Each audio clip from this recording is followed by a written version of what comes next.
Mino Line Media presents the Business First Podcast. Hi, all, and welcome to a new episode of Business First with Sonia Alleyne. I am your host, and as promised, we are here with part 2 of our episode with landman Yachtze Luchin.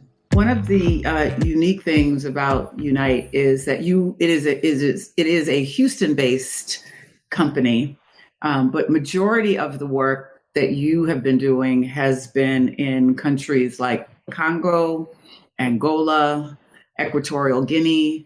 And that's unusual in a couple of ways. Number one, it's an American company that's operating on the continent, but even the countries that you have gone into haven't been countries that most people are familiar with. And so what was it that allowed you to target these countries, and also talk about like what it felt like when you secured your first contract in the Republic of Congo? So I think there's 2 questions there. So let me deal with the first one first. You hit the nail on the head when you said it's not a lot of us in this industry. But if you are a fortunate individual and you have been allowed to work in this industry, you quickly find out that, where there's hydrocarbon accumulation, it doesn't always and necessarily pick the most popular countries. And so there's an array of countries that I've been that are off most people's radar from a tourist standpoint. But because of the industry, you find yourself in some very strange places in the world that is off the radar of most people, because the average person, when they think of traveling to countries, in particular from America, Houston, if you will, it's tourism, it's beach, it's something striking from a tourism standpoint. However, my exposure to the globe has came by way of, to put it frank, chasing hydrocarbons. And that has taken me to places that the average African in America would say, wow, what is this guy doing there? What is this crazy place? Because we don't necessarily think about it, but it's a direct correlation, right? You can only respond to that which you've been exposed to. And that's why exposure is so vital in the education process. That's a whole nother chapter. That'll be our next podcast. but that's a whole separate section, right? So what I'm interested in is the byproduct of the industry that I was allowed or welcomed into, fortunate. And now it has given me my own palette to pursue opportunities in, because I know it exists. So exposure has led to the fact that I know something is there, and I know that I belong there because I've already done it with other companies. So I have no fear. False evidence appearing real. I have no fear. I walk straight in faith because I know I belong. I have the same level of knowledge. And besides, I look like I'm your cousin. So why wouldn't you want to do business with me? So this is what drives me. So I'm very thankful for what I like to call the University, a big company in America. I've been trained very well. And now it's time for me to take those talents, those training, or my talents that God allowed me to develop, the training, and to target it for the benefit of Unite. Now, that's the first part. The second part of the question. So when I secured my first contract, for you to truly have the total breadth of how I felt, it always goes back to my father and my mother. My dad is 6'5", 285. I never seen my dad cry except for at my brother's funeral. I didn't see him cry at his mom's funeral. I think it was an era where black men were raised that you don't shed tears. So needless to say, from that dimension of what strength was shown to me, I never seen my father cry. So why do I bring that story up? Because when they told me that it was time to sign, I went to an Office Depot that's closest to my house because my printer wasn't working.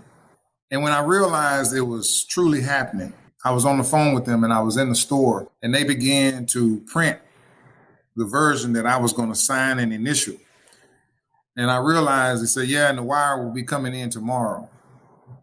As all of this was happening, I asked the lady in the store to record me as I was signing. There was so much energy and emotion that was running through my body because both of my parents, who had invested so much in me, were not here to see it. They had, deceased. And so I was thinking about wow, what would this moment be to share with the people who was there when the vision was conceptualized, number one. Number two, I thought about all of those nights that I was up and people didn't return my call. I thought about all of those mornings. I set the alarm at 3 and went to work in my office, working for myself. People probably thinking that I was crazy. All of these things that have been invested over a period of 20 years, not to mention the money that I had spent traveling to countries and taking people to dinner and staying in hotels, just spending money as if I was already an international company out of my pocket. So the total, financially, emotionally, spiritually, intellectually, all of the integrated investment coming to a head to finally get that return. It was just an overwhelming flow of energy and emotion of gratitude that God had finally, in my eyes, finally blessed. We hear the term faith without works is dead, but I had worked, and I had kept the faith that I was certainly wondering when I was going to see a sprout from the seeds that I had planted. And boy, was there a sprout. And I was so phenomenally happy and thankful that I began to cry. And that's why I said that story. As a 6'4", 280, I'm similar to my dad. A black man, they probably thought I was crazy. They said, what's wrong with this dude? He crying. I guess I need to let him have his space. But I was just walking up and down the aisles of Office Depot. And I was simply thanking God. They didn't know if I was crying tears of anger, tears of sadness, or tears of joy. But it was overwhelmingly the tears of joy. In fact, I have a poem that I'm writing called The Magnitude, Substance, and Purpose of a Teardrop. It happened on that day. The magnitude, purpose, and substance of a teardrop is a poem that I'm writing because of that day. And so the tears were flowing. And I didn't feel ashamed. And for any person that thought I was a weak brother, they just had to consider me weak that day. But it was 20 years coming out of my eyes of investment. So those tears represented that day of return. And I was excited and I was happy for them to see me crying. I didn't care about nobody. They needed to see them tears flowing. And to give the audience context, that was May 2024, correct? That is correct. Yeah. That is correct. Yeah. So talk to us about the functions within the company. The Unite Oil and Gas is like 3 companies in one. Talk to us about the framework for the organization. Sure. Not only will I give you the framework, I will give you the purpose or how it was derived. How do we get to this structure, right?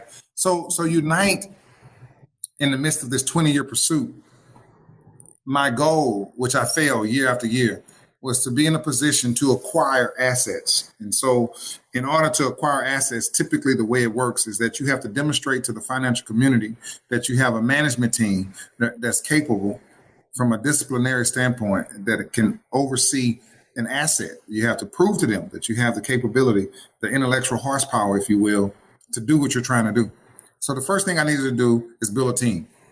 Fast forward, the team has been built, but I never could get over the hump. But all of those years of trying, I built relationships and had alliances with companies that, if I was ever able to get over the hump, they would be companies that I would use to provide the development services that would be needed to develop these assets. So that's,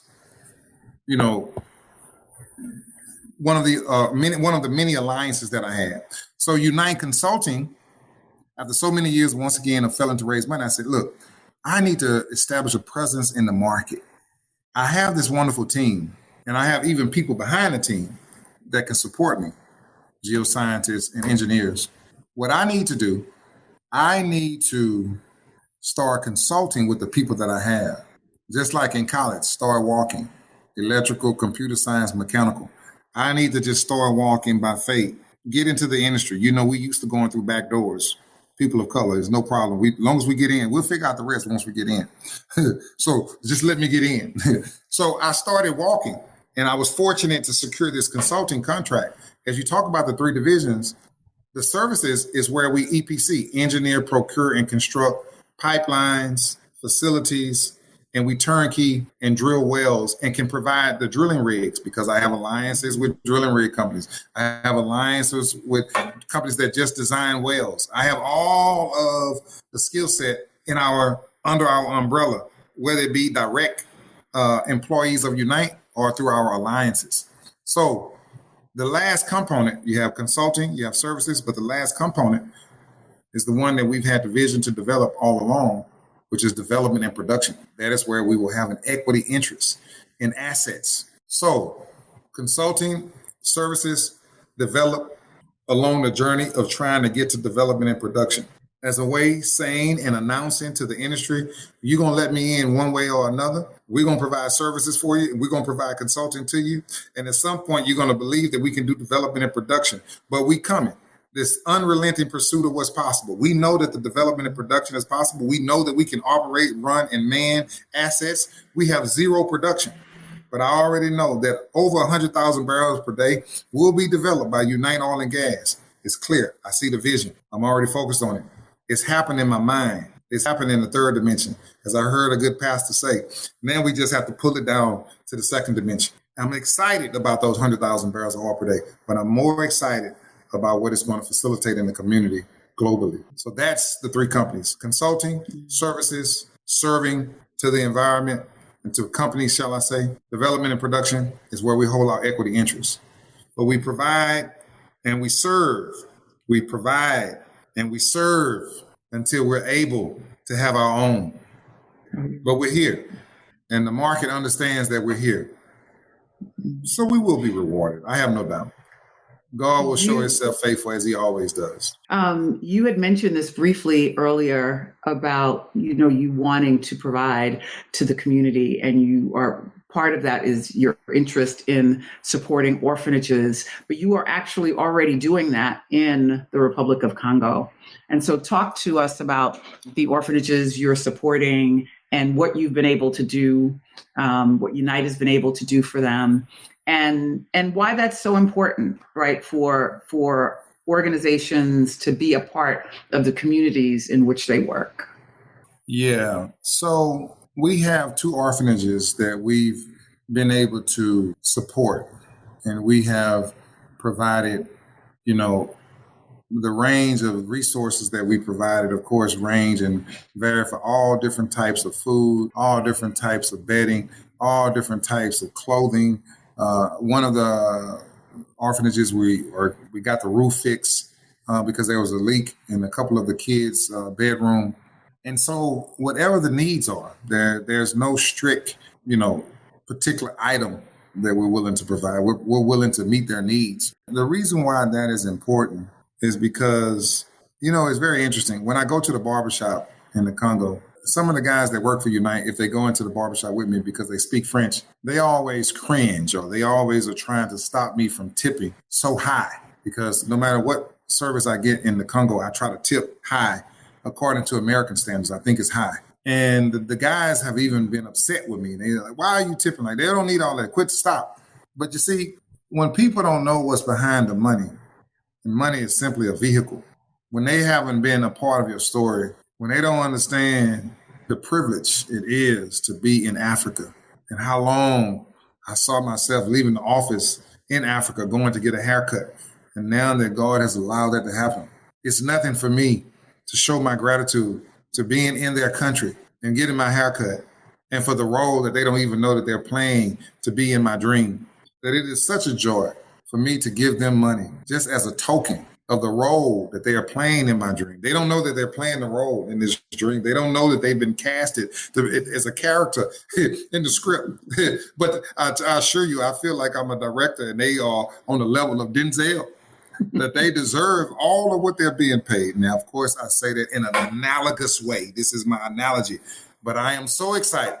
They can't understand that I will continue to tip my people, my cousins, my brothers, because I love the people of Africa, and I'm overjoyed by just the level of warmth that all of the people have shown to me that I interact with in the community.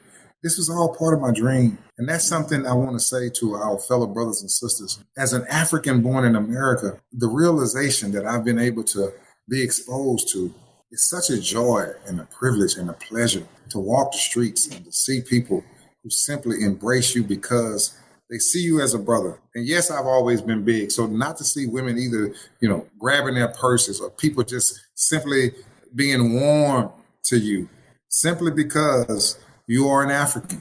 It has been phenomenal. And I always say people need to rethink what they consider beautiful. Sure, the streets are not manicured. The houses are not all in place. The roofs, some of them are made out of tin. The people are impoverished. Some of the roads have potholes like I've never seen before. It's some things that I've witnessed in Africa that will be considered extremely unsafe in America. But it is one of the most beautiful experiences that I've ever had in my life. Go figure. So what is beauty? That's another podcast. But I'll tell you that it's been a beautiful experience.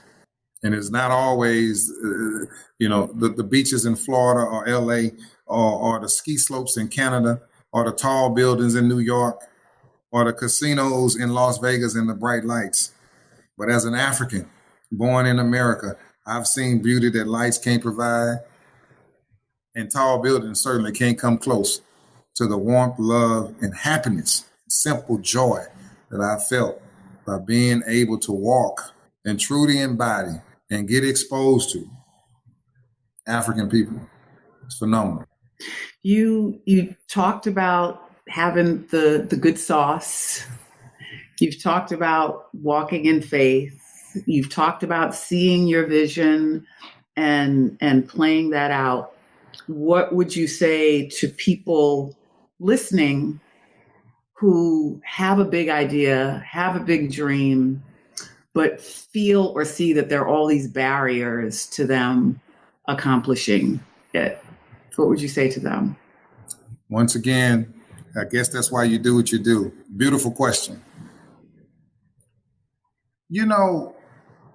We hear a lot of stories and we listen to motivational speakers and we are encouraged by different people. And what I want to say to any person that will listen or will hear this is two things.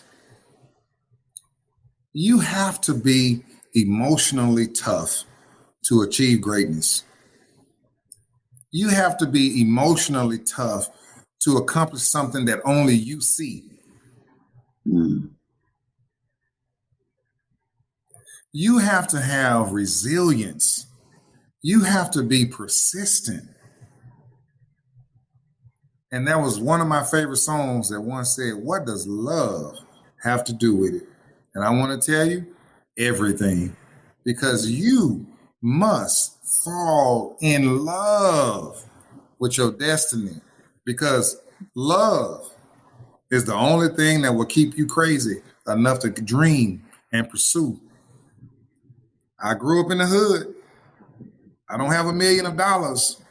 I don't look like all of the leaders of oil and gas companies, but somehow, some way, I simply believe with my little 3.2 GPA that I have enough leadership, I have enough know-how to put together a team, to lead a multi-million-dollar company, to secure assets, even though I don't fit the profile.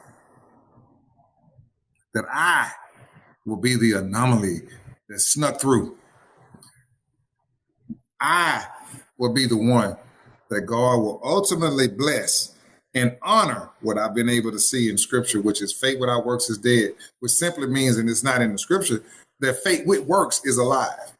And I always say that if you don't have faith and it's dead, then what will happen if I have faith? Well, I'm a living witness that with emotional toughness and faith, see, that's our problem.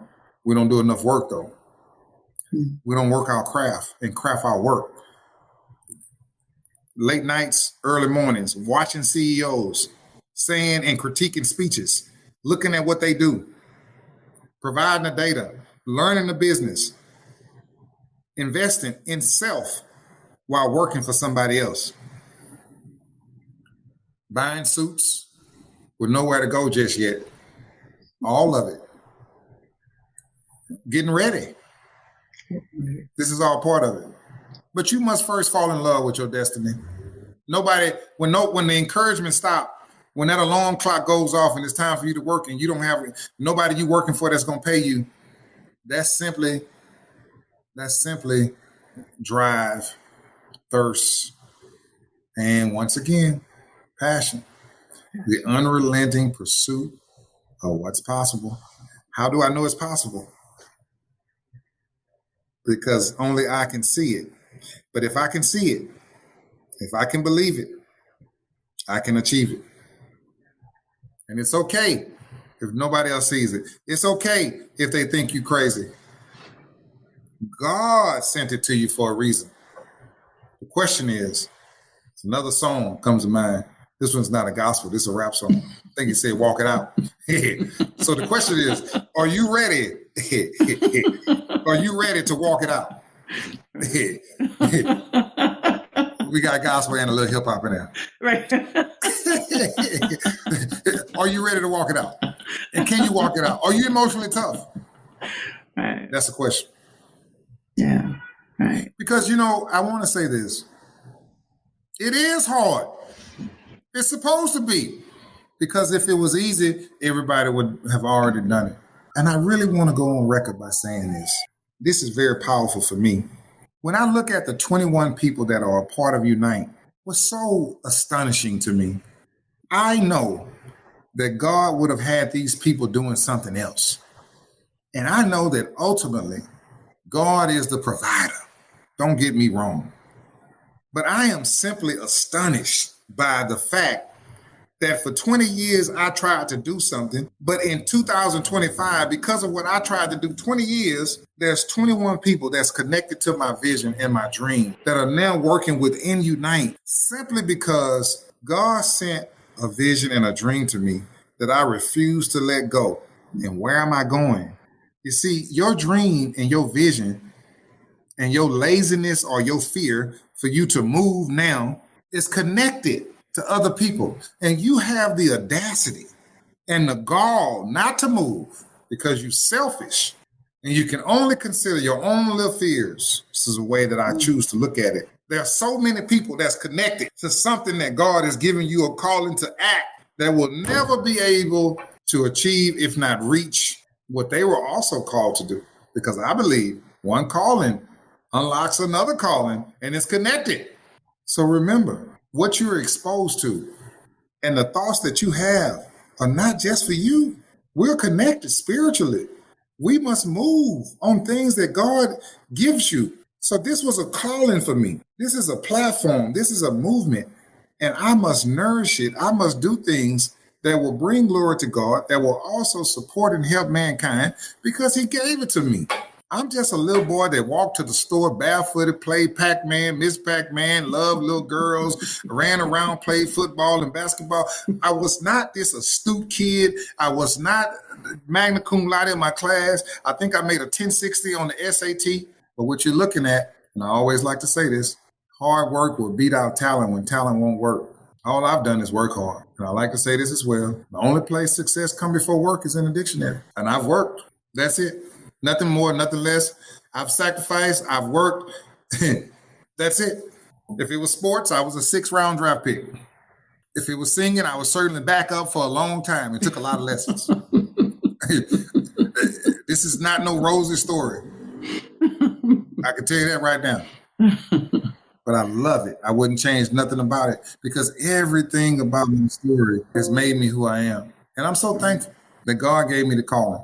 There it is. Words from, as you would call yourself, from the petroleum pastor.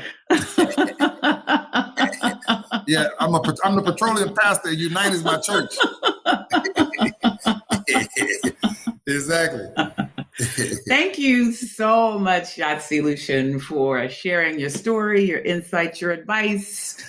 I know the story, but I always feel inspired every time I listen to you. Thank you for being here and sharing it with our audience.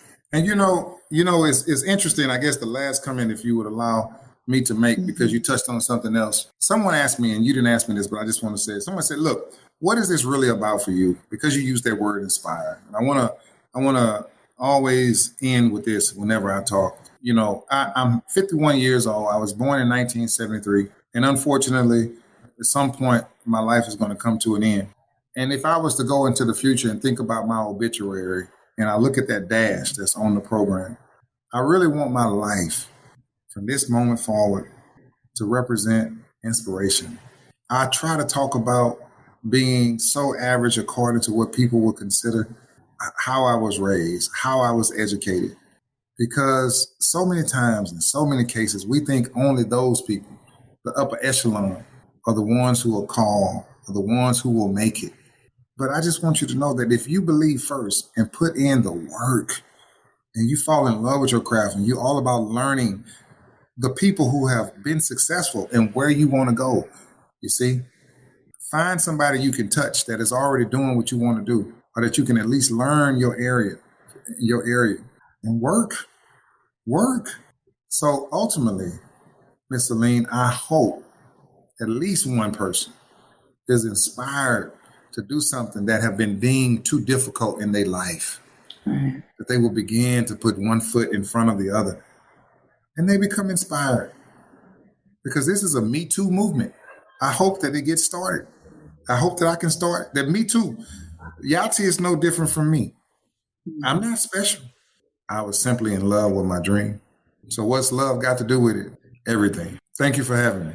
Thank you. And thank you all for listening. We'll be back again next week with another great guest. Take care. The Business First podcast is hosted and produced by Sonia Alleyne. Executive producer Ken Johnson. Find the Business First podcast on Apple Podcast, Stitcher, Spotify, Odyssey, iHeartRadio, Amazon Music, TuneIn, or wherever you get your podcast. On social media on IG at business_first_podcast. Follow the Mean Old Line Media Podcast Network on IG at Mean Old Line Media. Get the Mean Old Line Media app in the App Store or Google Play. The Business First podcast is a Mean Old Line Media production.